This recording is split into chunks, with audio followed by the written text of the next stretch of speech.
بسم اللہ الرحمن الرحیم۔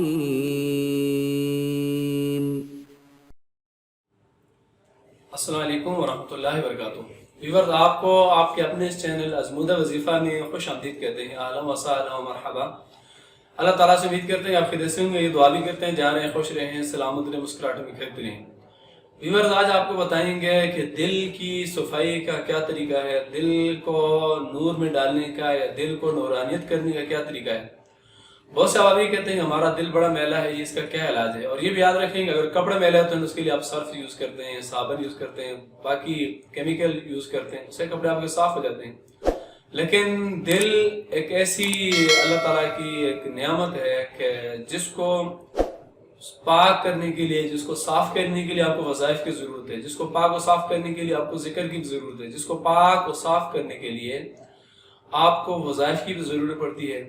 تو ایک موقع پر آقا علیہ السلام نے یہ فرمایا تھا کہ دلوں کی جس طرح لوہے کو زنگ لگ جاتا ہے، اسی طرح دلوں کو بھی زنگ لگ جاتا ہے۔ تو صحابہ کرام نے عرض کی، یا رسول اللہ صلی اللہ علیہ وسلم، دلوں کی صفائی کا کیا طریقہ ہے؟ تو آپ نے اس فرمایا کہ کثرت کے ساتھ اللہ تعالیٰ کا ذکر کرنے سے تمہارے دل صاف ہو جائیں گے۔ تو ویور، اسی طرح سے ایک اور حدیث پاک میں آقا علیہ السلام نے یہ بھی فرمایا کہ دل کی صفائی کے لیے جو آقا علیہ السلام دعا پڑھا کرتے تھے، وہ دعا میں آپ کو پڑھ کر سناتا ہوں۔ اور اس سے پہلے آپ سے ریکویسٹ ہے کہ اگر اس چینل کو پورا آپ نئے ہیں، یعنی پہلی دفعہ آپ دیکھ رہے ہیں، تو آپ اس کو پلیز دل اگر مانتا ہے اور ضمیر آپ کا مطمئن ہے تو اس کو آپ سبسکرائب کر دیں، ساتھ ہی بٹن بھی دبا دیں، اور بھی اگر اس سے آگے بڑھ کر بھی آپ مطلب ایک مطمئن ہیں تو آپ اس کو شیئر بھی کر سکتے ہیں۔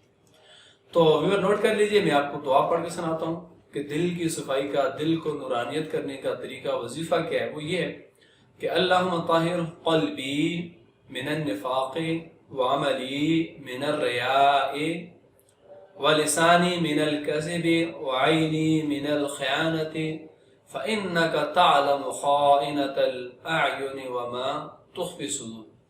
اب اس کا ترجمہ میں آپ کو پڑھ کے سناتا ہوں، تو تاکہ آپ کے لیے اس میں پھر آسانی بھی ہو۔ اور یہ بھی بتاؤں آپ کو کہ اس کا آپ دن میں 3 دفعہ دعا کو پڑھیں تو انشاءاللہ تعالیٰ آپ کے دل کی صفائی ہوگی۔ اس کا ترجمہ بھی آپ سماعت فرما لیں تاکہ آپ کو اس دعا میں سمجھنے کے لیے اور زیادہ آسانی ہو کہ اے اللہ، میرے دل کو نفاق سے پاک و صاف کر دے، میرے ہر نیک عمل کو ریا سے یعنی ریاکاری سے، اور زبان کو جھوٹ سے، میری آنکھ کو چوری خیانت سے، اور آنکھ کی خیانت اور دل کی پوشیدہ باتوں کو تو خوب جانتا ہے۔ یعنی کہ اللہ تعالیٰ سے ایک آگے عرض کی گئی ہے اللہ کہ میرے دل کی صفائی کر دے، اور تو دل کی باتوں کو خوب جانتا ہے، کیونکہ دل کی جو باتیں ہوتی ہیں وہ اللہ تعالیٰ ہی جانتے ہیں، اور یا جس کے دل میں جو خیالات آتے ہیں وہ بہتر جانتا ہے۔ تو جب انشاءاللہ اس دعا کو آپ پڑھیں گے تو اللہ تعالیٰ کے فضل کرم سے آپ کا دل کی صفائی ہوگی، آپ کا دل و پاک و صاف ہوگا۔ اپنا اور اپنے چاہنے والوں پر سب کو بہت خیال رکھیے۔ اللہ حافظ۔